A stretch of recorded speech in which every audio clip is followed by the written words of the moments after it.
मंत्रालयातील तोडफोड प्रकरणावर बोलण्यासाठी आपल्या सोबत आहेत भाजपचे प्रवक्ते केशव उपाध्ये आणि काँग्रेस प्रवक्ते अतुल लोंढे। केशवजी आणि अतुलजी, तुमचं दोघांचंही स्वागत। खरं तर आज राजकीय चर्चा किंवा राजकीय वादविवाद तुम्हाला दोघांनाही करायचा नाहीये, पण अतुलजी कदाचित तुम्ही एक सर्वसामान्य नागरिक म्हणून प्रश्नही विचारू शकता केशवना, कारण ते भाजपचं आणि महायुती सरकारचंच प्रतिनिधित्व करत आहे।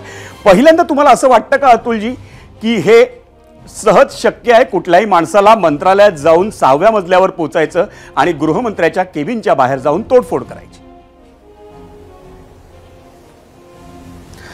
याची सुरुवात कशी झालेली आहे की पहिल्यांदा 60 वर्षाच्या महाराष्ट्राच्या इतिहासामध्ये काही लोकांनी येऊन मंत्रालयामध्ये आत्महत्या करण्याचा प्रयत्न केला।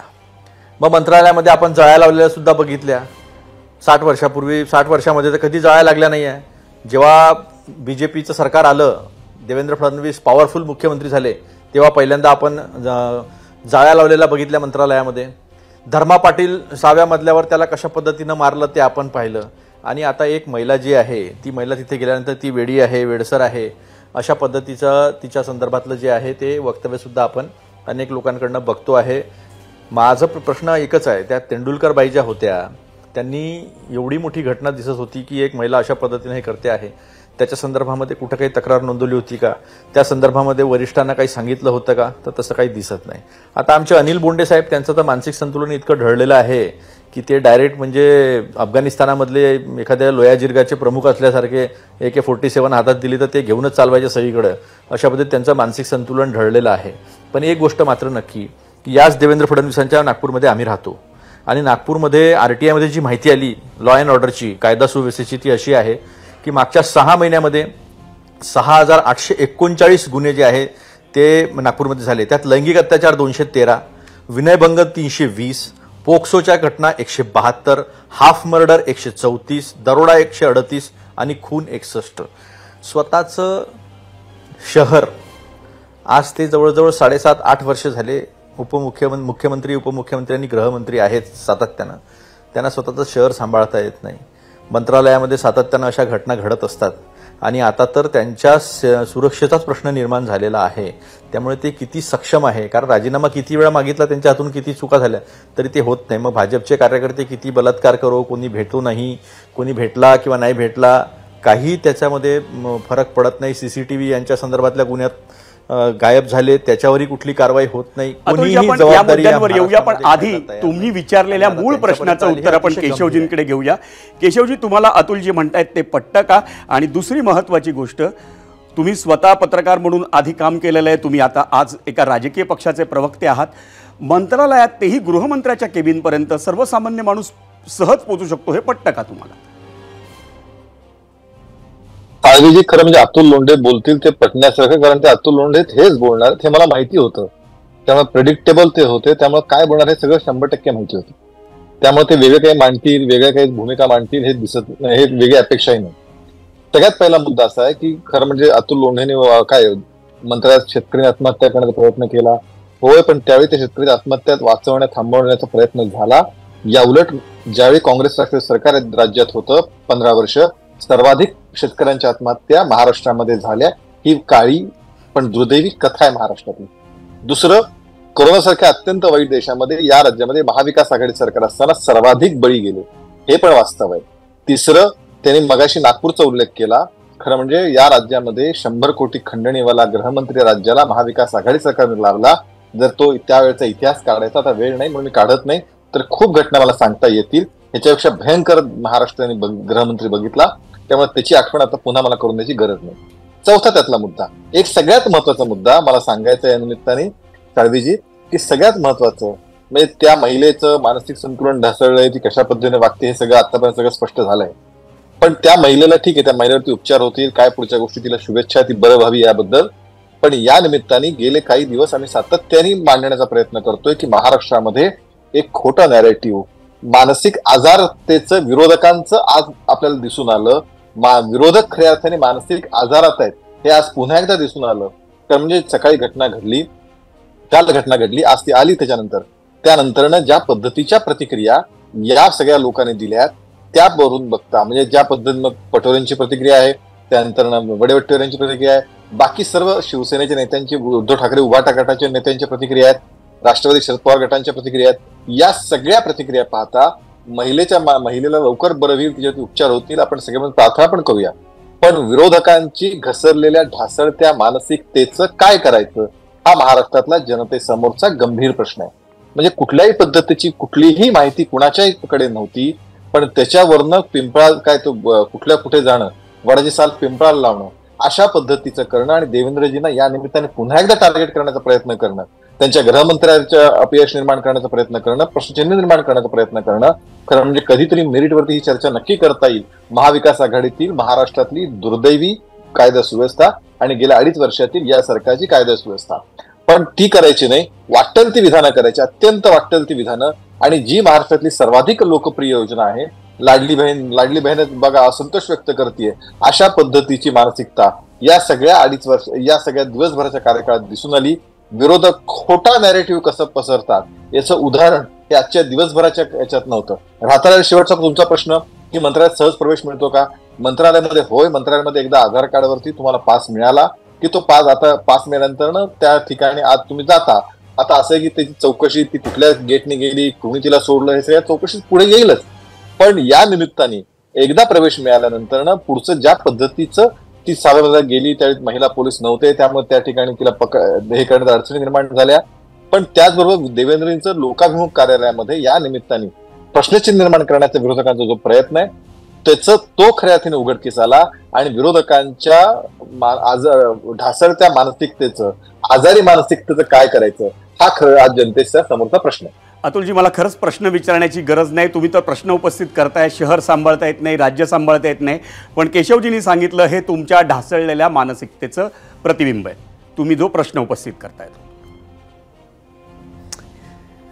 नाही, आता कसं आहे, पूर्ण महाराष्ट्राला माहिती आहे कोणाची मानसिकता ढासळली आहे. सुरक्षा व्यवस्था यांची, सरकार यांचं, गृहमंत्री यांचा, पोलीस यंत्रणा यांच्या अखत्यारीत काम करणारी, आणि हे सगळे गुन्हे आहे हे RTI मध्ये ही सगळी माहिती दिलेली आहे कायदा सुव्यवस्थेची. RTIच्या माहितीमध्येच जी माहिती जी आहे मी तुम्हाला स्पष्टपणे सांगतो आहे त्यांच्या जिल्ह्यातली. त्यामुळे आता केशवला तशा पद्धतीचा लंगडा युक्तिवाद तर करावाच लागेल.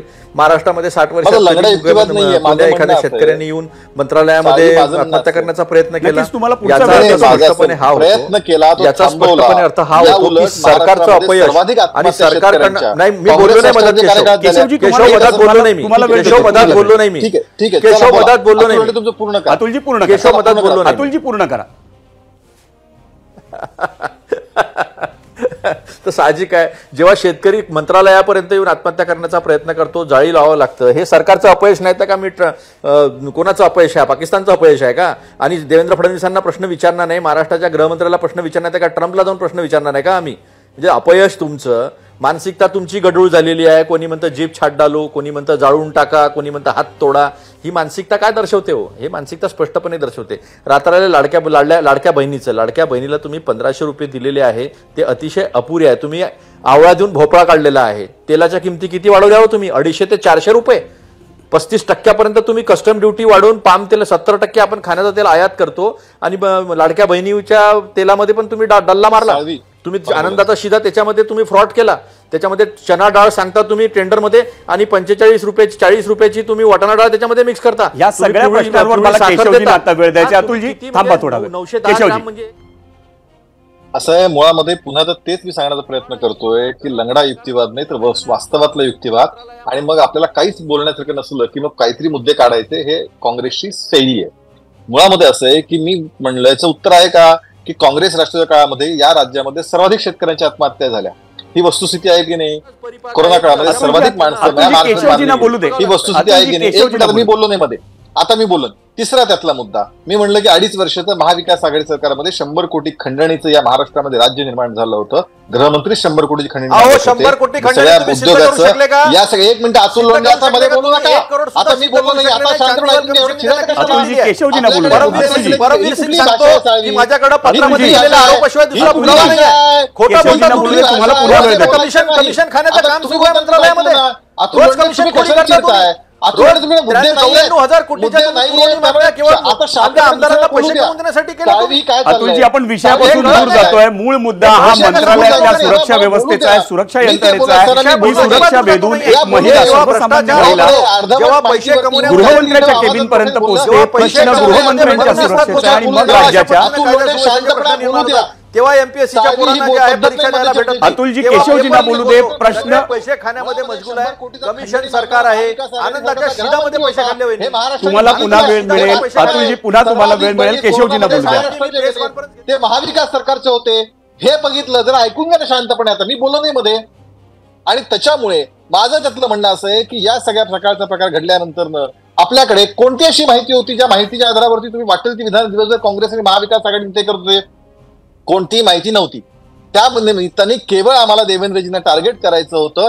या आजारी मानसिकतेतनं केलेली दिवसभराची काँग्रेस आणि महाविकास आघाडी सरकार नेत्याची विधानं होती आणि त्यातून हे सगळं घडलं. हे मला तुम्हाला सांगण्याचा प्रयत्न करतोय. म्हणजे कुठल्याही पद्धतीची नवी माहिती नाही, कुठल्याही पद्धतीची वेगळं काही मांडणं नाही. एक घटना घडली, घटना दुर्दैवी आहे, त्याचा शोध झाला. त्या महिलेचं मानसिकतेबद्दल आपण सगळं बघितलं सगळ्यांनी. त्याच्या क्लिप सगळीकडे अवेलेबल, त्या फिरतायत. त्यातनं तिनं केलं.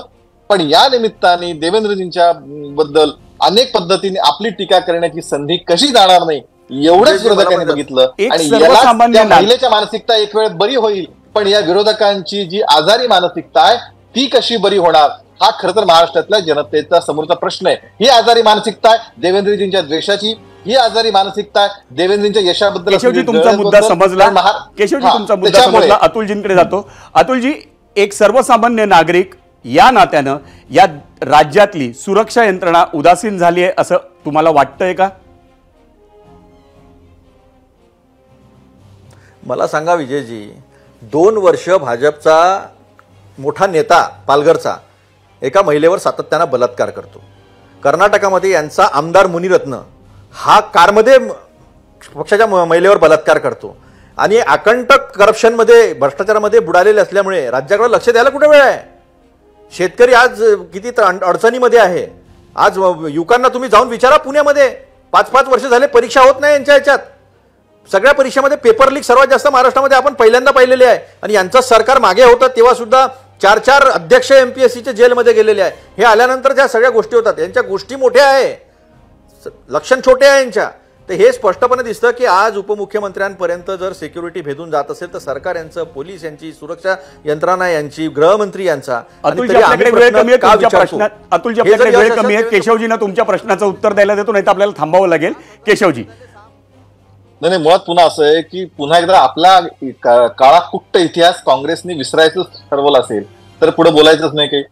कारण म्हणजे सर्वाधिक परीक्षा पेपर फुटीची प्रकरण पुन्हा महाविकास आघाडी सरकारचे, त्या दुरुस्ती आम्ही सरकारने केल्या. मात्र नाममात्र त्या याच्यावर ठेवायचं, या सरकार ठेवायचं. गेल्या अनेक वर्षामध्ये पोलिसांचं जो रेट आहे, गुन्हेगारी सिद्ध होण्याचा रेट आहे, तो या सरकारमध्ये वाढला. देवेंद्रजी मुख्यमंत्री असताना त्या काळामध्ये अनेक गोष्टी झाल्या. पोलिसांमधले अनेक चांगले बदल, पोलीस भरती या सगळ्या या सरकारने केल्या.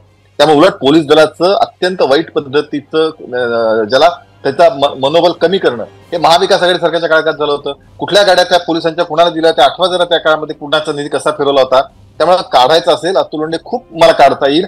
खूप मोठा इतिहास, काळा इतिहास आहे तो. मला त्या विषय नाही. फक्त या महाराष्ट्रातील जनतेचं उत्तर पाहिजे की या काही निमित्ताने देवेंद्र द्वेषाचं जे आजारी राजकारण जे काँग्रेस आणि महाविकास आघाडीचे नेते करतायत ते कधी थांबणार हा खरा आजचा कळीचा प्रश्न.